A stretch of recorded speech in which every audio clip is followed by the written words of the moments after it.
जय श्री कृष्ण। आज जानकारी लेकर आए हैं गुप्त नवरात्रि क्या होता है। गुप्त नवरात्रि में खास करके उन साधक साधिकाओं के साथ जिनके घर में नकारात्मक ऊर्जा हो, जिनके ऊपर कोई क्रियाएं करता हो, जैसे आपके दुश्मन हैं, तांत्रिक हैं या रिश्तेदार हैं जो तांत्रिकों से क्रियाएं करवाते हैं, तो क्या अनुभव होंगे आपको। और अगर आप नवरात्रि को ना मानते हो तब भी आपके साथ क्या क्या होता है वो आज हम आपको बताते हैं कि गुप्त नवरात्रि हो, चाहे आपकी साधारण नवरात्रि हो, शारदीय नवरात्रि, चैत्र नवरात्रि, क्या होता है आपके साथ समझिए।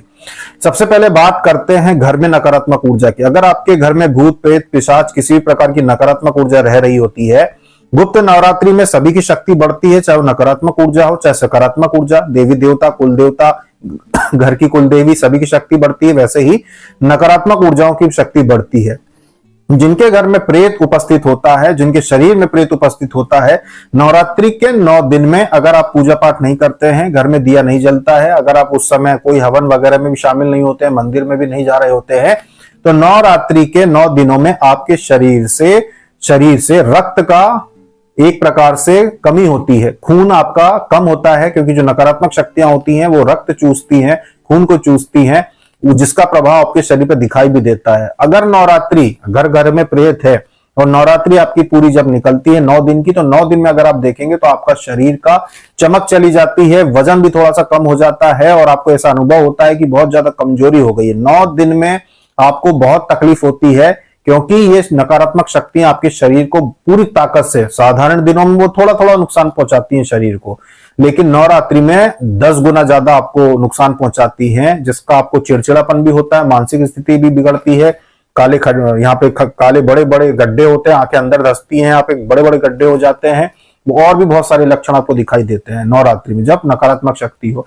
अब तांत्रिक क्या करते हैं नवरात्रि में। अगर आपके ऊपर किसी प्रकार की कोई क्रिया की जाती है तांत्रिकों के द्वारा या अन्य किसी व्यक्ति के द्वारा, तो नवरात्रि में आपके घर में स्वयं तांत्रिक सूक्ष्म रूप से आकर आप क्या कर रहे हो वो देख रहा होता है। 9 दिन तक अपनी क्रियाओं को और ज्यादा वो ताकतवर बनाता है, आपकी बुद्धि को और ताकत से बांधता है, कि जिससे आपका ध्यान कथा, अगर आप पहले सुनने जाते हो तो अब आप कथा सुनने ना जाएं, आप किसी मंदिर में जाते हो तो अब आप मंदिर जाना छोड़ दें, आप किसी प्रकार का पूजा पाठ अनुष्ठान पहले करते हो तो अब वो आप करना छोड़ दें। ये सारे प्रयास तांत्रिक करता है नवरात्रि के 9 दिन तक। वो इस तरीके से आपको बांधता है कि आप अगले कई महीनों तक आपको होश ही नहीं रहता कि हमें कोई तकलीफ है, या हमारे बच्चों की बुद्धि में, पढ़ाई लिखाई में उनको कोई तकलीफ हो रही है, या हमारे घर में कोई तकलीफ है। आपको बिल्कुल ऐसा समझ में नहीं आएगा कि महीना निकल गया, ये 1 महीना पूरा निकल जाएगा और आपको कुछ भी याद नहीं रहेगा कि आपने इस महीने को इतनी तेजी से निकल गया, आप कुछ कर ही नहीं पाए। आप बिल्कुल यूं ही एक दैनिक जो होता है ना, सुबह उठे, बनाया, खाया, सोए, साधारण से समय में ही, साधारण दिनचर्या में ही अपना महीनों बिता देंगे। आपकी बुद्धि ऐसी बंदी होगी कि कुछ भी नया करने का आपको पछतावा नहीं होगा। जो कर्म करने वाले लोग होते हैं उनको पछतावा होता है कि भाई अपने इस महीने में अपने को लाभ नहीं हुआ, या कोई उन्नति नहीं करी अपन ने, नौकरी में, व्यापार में कुछ अपन ने बढ़ोतरी नहीं करी, कुछ आगे नहीं बढ़े। उनको एक एक दिन, एक एक महीना बहुत महत्वपूर्ण लगता है, लेकिन जिनके ऊपर क्रियाएं हो जाती हैं उनके कई महीने निकल जाते हैं और बस वो दैनिक कार्यों में लगे रह जाते हैं, कुछ नया नहीं सोच पाते। बच्चों का एग्जाम सामने आ जाता है, उनको पता नहीं चलता कि कब कितने महीने निकल गए। हमने 3 महीने पहले बात की थी कि बच्चों की तैयारी करवाना है, बच्चे का एग्जाम आ गया, हमको होश ही नहीं था। इसका कारण होता है नकारात्मक शक्ति। जब कोई तांत्रिक क्रिया करके बांधता है आपके बुद्धि को, तो इस प्रकार की होती है। एक तांत्रिक कई कई घरों को बांध कर रखता है। एक सामान्य जो तांत्रिक होता है वो 60-60, 70-70 घरों में क्रियाएं एक समय पे करके रखता है और सभी को बांध कर रखता है कि कोई की उन्नति ना हो। क्योंकि आप जानते हैं कि समाज में एक तो योग्यता के दम पर लोग बराबरी करते हैं एक दूसरे से, दूसरा रहता है धन की दम पर, कि जिसके पास धन होता है वो ये सोचता है कि भाई मैं और धन कमाऊं, धन की तुलना करता है लोगों से।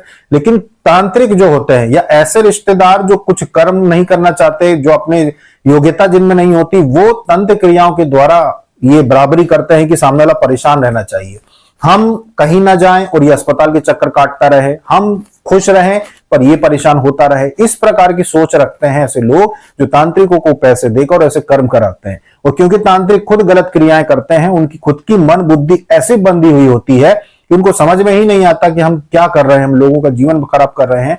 वो मरने के बाद हमें पाताल जैसे लोकों में ब्रह्म राक्षस जैसी योनि प्राप्त होगी।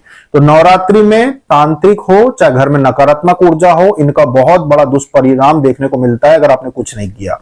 इसीलिए नवरात्रि में यूं ही बैठे मत रहिए। अगर आपको ऐसे कोई भी लक्षण अपने घर में देखने को मिलते हैं कि भाई हमें भी समय का ज्ञान नहीं रहता कि 15 दिन कब निकल गया, महीना भर कब निकल गया, हमें भी बिल्कुल ध्यान नहीं होता कि हमारे चेहरे पे क्या हो रहा है, हमारी हालत क्या हो रही है, हमारा शरीर सूख रहा है या हमारे आंखों के गड्ढे बढ़ रहे हैं या हमारी बुद्धि बंदी हुई, हम कुछ अच्छा नहीं कर पा रहे, बाहर जाना हमको पसंद नहीं हो रहा है, हम खाते हैं और बस सो जाते हैं, हमें बस और कुछ करने का मन नहीं करता, मतलब नकारात्मक ऊर्जा से बंधे हुए हो।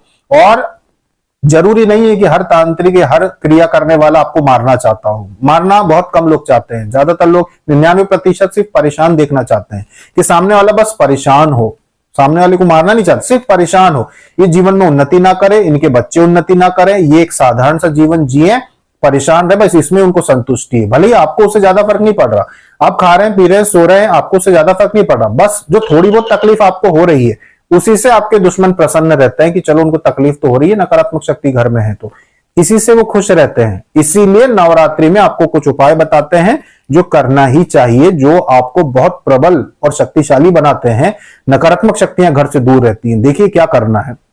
भले ही आपको पता हो चाहे ना पता हो कि आपके ऊपर किन देवी देवताओं की कृपा है, आपको नहीं पता कि किन देवी देवताओं की कृपा है, तब भी आप ये प्रयोग करो। जिनकी भी कृपा है उनकी शक्ति इतनी बढ़ जाएगी कि वो आपकी घर की सुरक्षा करेंगे, बंधन लगाएंगे घर परिवार पर, आपकी बुद्धि पर, आपके घर में कोई नकारात्मक ऊर्जा प्रवेश नहीं कर पाएगी। क्या करना है, जब भी नवरात्रि पड़ती है तो कुछ नहीं तो सुबह और शाम दिया जरूर लगाएं। और जिन लोगों की आर्थिक ऐसी व्यवस्था सही हो कि 9 दिन का अखंड दिया आप जला सकते हो तो 9 दिन का अखंड दिया जरूर जलाएं। अभी गुप्त नवरात्रि में आपको जवारे नहीं लगाने हैं, लेकिन 9 दिन का अखंड दिया जलाएं, इस आशा से कि घर में कुल देवी का सबसे ज्यादा आशीर्वाद प्राप्त हो, घर पे जिस भी देवी देवता की कृपा हो वो घर में बंधन लगाए, बहुत मजबूत बंधन लगाए और कोई नकारात्मक ऊर्जा तंत्र क्रिया आपके घर में प्रवेश न कर पाए, असर न कर पाए।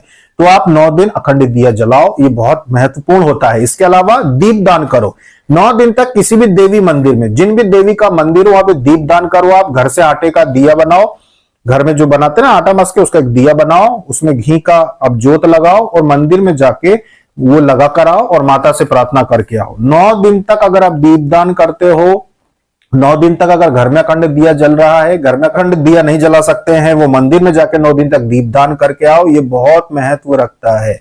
इसके अलावा जो साधिकाएं घर में काम करते करते भी आनंद लेना चाहती है नवरात्रि का, आप एक और बहुत महत्वपूर्ण काम करो कि घर में आप मोबाइल में भजन लगाओ, माता रानी के भजन आप सर्च करो और माता रानी के जो भी भजन आपको अच्छे लगते हो, बहुत सारे हजारों लाखों की संख्या में भजन मिल जाते हैं पुराने से लेकर नए, माता रानी के भजन लगाओ। खाना बनाते समय भजन चलाओ, पूजा करते समय भी आप भजन धीमे आवाज में चला सकते हो। जिस घर में नवरात्रि में भजन चलते हैं उस घर में 64 योगिनियां, घर की कुल देवी सब नृत्य करती हैं। घर की जो देवियां होती है ना, जैसे किसी के ऊपर 9 दुर्गा की कृपा है तो 9 देवियां घर में नृत्य करेंगी।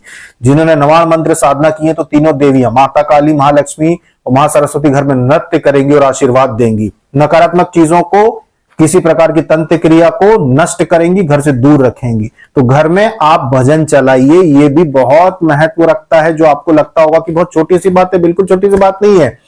घर में मंदिर में दिया जल रहा है, मोबाइल में आपके भजन चल रहे हैं, इससे वो दिव्य शक्तियां घर में प्रवेश करती हैं, वो दिव्य शक्तियां घर में आती हैं जो इतनी ताकतवर होती हैं, इतनी शक्तिशाली होती हैं कि नकारात्मक ऊर्जा को भी भस्म कर सकती हैं और आपके घर में सारी चीजों को सकारात्मक कर सकती हैं। तो आप अगर चाहती हैं कि आपके बच्चों के ऊपर से नकारात्मक प्रभाव दूर हो, बच्चे जो है आपकी आज्ञा माने, बच्चे जो है उनको अपना भविष्य दिखाई दे, पढ़ाई पर ध्यान दे, आपके पति की, आपकी भी बुद्धि सही काम करे, तो ज्यादा कुछ करने की जरूरत नहीं है। आप ये छोटे छोटे प्रयोग कर सकते हैं। और जो साधक साधिकाएं घर में हवन करते हैं उसके लिए तो और आनंद की बात होगी, इससे बढ़िया तो कुछ हो ही नहीं सकता कि नवरात्रि में आप छोटा सा हवन करो, हलवा बनाओ प्रतिदिन, अपनी माता रानी को घर में हलवा, छोटी सी कटोरी में हलवा चढ़ाओ, बच्चों को बांट दो, अपने खुद के, ये सब काम आप कर सकते हैं। और जिन्हें हवन करना आता है वो नवरात्रि के, यानी गुप्त नवरात्रि पूरे 9 दिन छोटा सा घर में हवन कर लो, तो विश्वास मानिए कि अगली नवरात्रि आने तक किसी प्रकार की नकारात्मक ऊर्जा ना तो घर में प्रवेश करेगी और ना ही किसी तंत्र क्रिया का प्रभाव होगा, क्योंकि नवरात्रि में किए गए हवन से इतने मजबूत बंधन बनते हैं घर पे जिनको कोई तोड़ नहीं सकता। साधारण दिन में आप हवन करके प्रार्थना करते हो तो जो बंधन बनते हैं उनसे 10 गुना ज्यादा ताकत, शक्तिशाली सुरक्षा करने के लिए बंधन लग जाते हैं आपके घर पर, आपके शरीर पर नवरात्रि के हवन से। 9 दिन आप चाहें तो हवन करके प्रार्थना कर सकते हो बंधन लगाने के लिए। आप 9 दिन मंदिर में जाके दीप दान कर सकते हो, प्रार्थना कर सकते हो, मंदिर में भी सुरक्षा के बंधन लगाने के लिए तो भी लग जाते हैं। तो इस प्रकार से ये छोटे छोटे प्रयोग नवरात्रि में आप कर सकते हैं। इसके अलावा जो स्तोत्र है, मंत्र जाप है या अन्य प्रकार की साधनाएं जो नवरात्रि में करना चाहते हैं, वो फिर साधना की जो जानकारी आपको है ही कि उसका जाप कब किया जाता है, रात्रि में करना है या सुबह करना है, उसकी जानकारी फिर अलग से आपको उपलब्ध कराएंगे। ये तो नवरात्रि के कुछ प्रयोग। अभी तक के लिए इतना ही। जय श्री कृष्ण।